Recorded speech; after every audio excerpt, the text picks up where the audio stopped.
balik gemerlap kota dan pesatnya pembangunan, ada cerita lain yang jarang terdengar. Cerita tentang ketimpangan yang semakin lebar, tentang jurang pemisah antara yang kaya dan yang miskin. Di negeri yang kaya raya ini, masih banyak saudara kita yang hidup dalam kesulitan. Ketimpangan distribusi pendapatan di Indonesia masih menjadi isu yang kompleks dan terus berkembang. Pada dasarnya, ketimpangan pendapatan adalah ketidakmerataan pendapatan antara individu atau kelompok dalam suatu masyarakat. Fenomena ini tidak hanya terjadi di negara-negara berkembang yang seringkali menghadapi tantangan struktural dalam ekonomi mereka, tetapi juga di negara-negara maju. Meskipun tingkat kemakmuran mereka relatif tinggi, kesenjangan antara kelompok masyarakat kaya dan miskin terus meningkat. Sebuah penelitian mengungkapkan bahwa di Indonesia, anak yang tumbuh di keluarga miskin cenderung memiliki pendapatan yang lebih rendah dibandingkan dengan orang dari keluarga tidak miskin. Di satu sisi, ada yang menikmati hidup dengan segala kemewahannya. Di sisi lain, ada yang berjuang keras hanya untuk memenuhi kebutuhan sehari-hari. Keduanya hidup di negara yang sama, namun menjalani kehidupan yang sangat berbeda. Ketimpangan distribusi pendapatan merupakan salah satu permasalahan di Indonesia yang cukup mengkhawatirkan karena erat hubungannya atau kaitannya dengan kemiskinan. Nah, meskipun pertumbuhan ekonomi Indonesia cukup stabil nih, namun ketimpangan ini semakin terasa. Menurut Badan Pusat Statistik sendiri, mengukur ketimpangan pendapatan bisa melalui indikator satu ini yang dinamakan Gini Ratio. Nah, angka Gini Ratio menunjukkan tingkat ketimpangan distribusi pendapatan dalam suatu populasi. Semakin mendekati satu, semakin tinggi ketimpangannya. Artinya, sebagian besar pendapatan dikuasai oleh segelintir orang. Grafik menunjukkan perkembangan Gini Ratio dari September 2020 hingga Maret 2024, baik untuk wilayah perkotaan, pedesaan, maupun gabungan dari keduanya. Nah, secara umum nih, Gini Ratio Indonesia cenderung menurun dari tahun 2020 hingga 2024, yang mengindikasikan adanya perbaikan dalam distribusi pendapatan. Artinya, kesenjangan antara kaya dan miskin semakin mengecil. Ketimpangan di perkotaan cenderung lebih tinggi dibandingkan di pedesaan.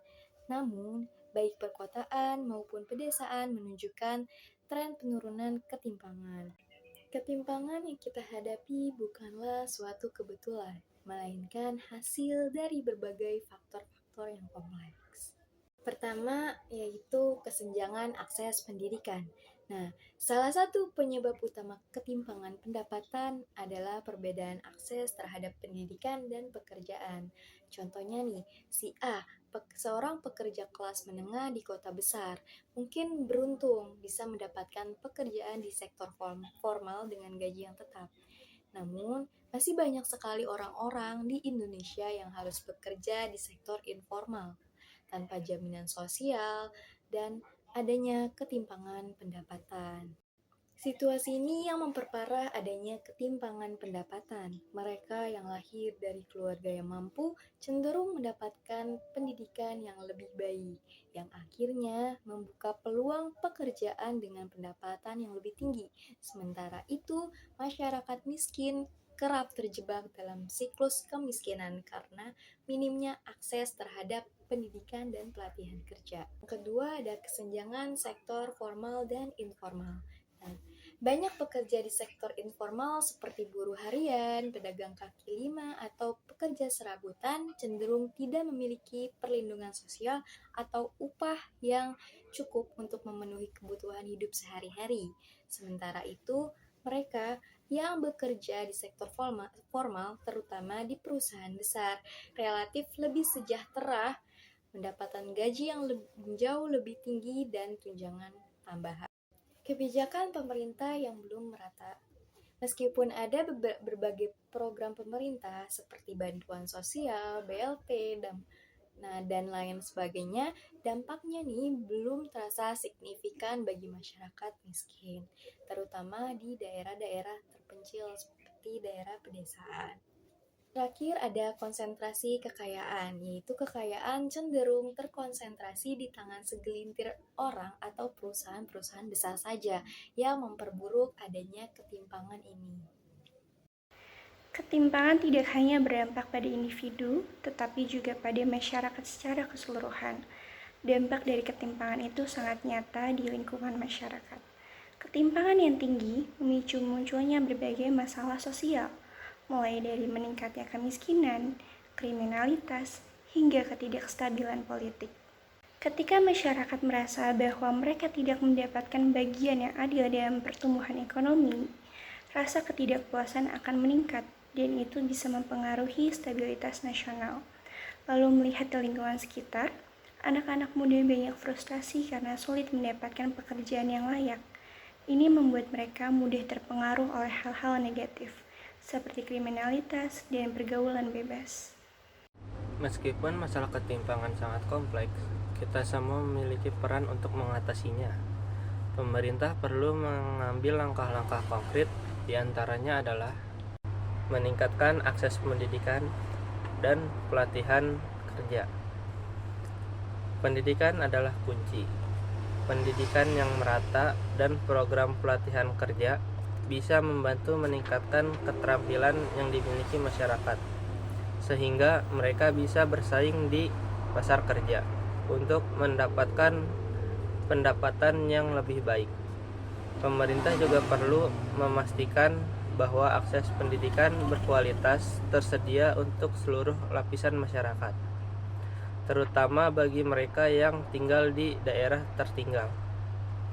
Program beasiswa, pelatihan vokasional, dan peningkatan fasilitas pendidikan di daerah terpencil adalah langkah-langkah yang penting.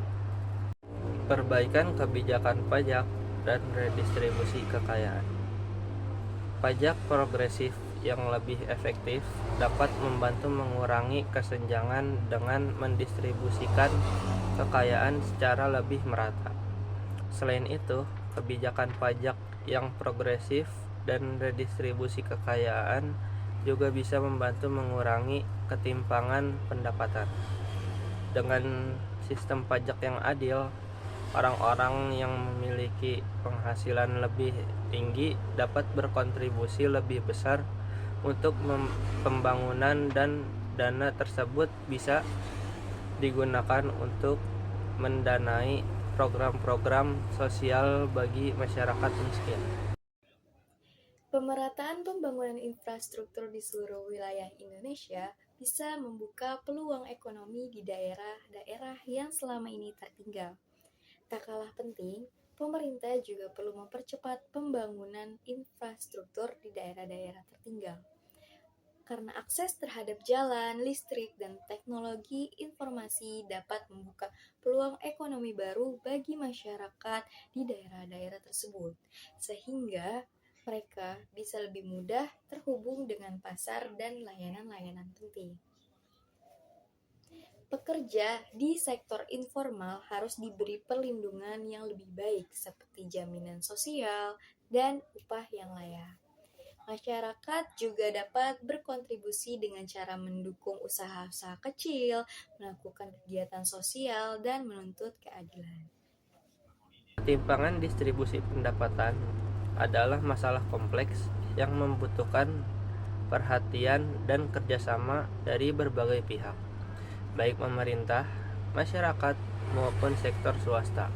Perlu mengambil peran untuk menciptakan sistem yang lebih adil dan merata. Dengan akses pendidikan yang lebih baik, kebijakan ekonomi yang tepat, dan pembangunan yang merata, kita bisa mengurangi jurang ketimpangan ini dan menciptakan Indonesia yang lebih baik dan sejahtera untuk generasi mendatang.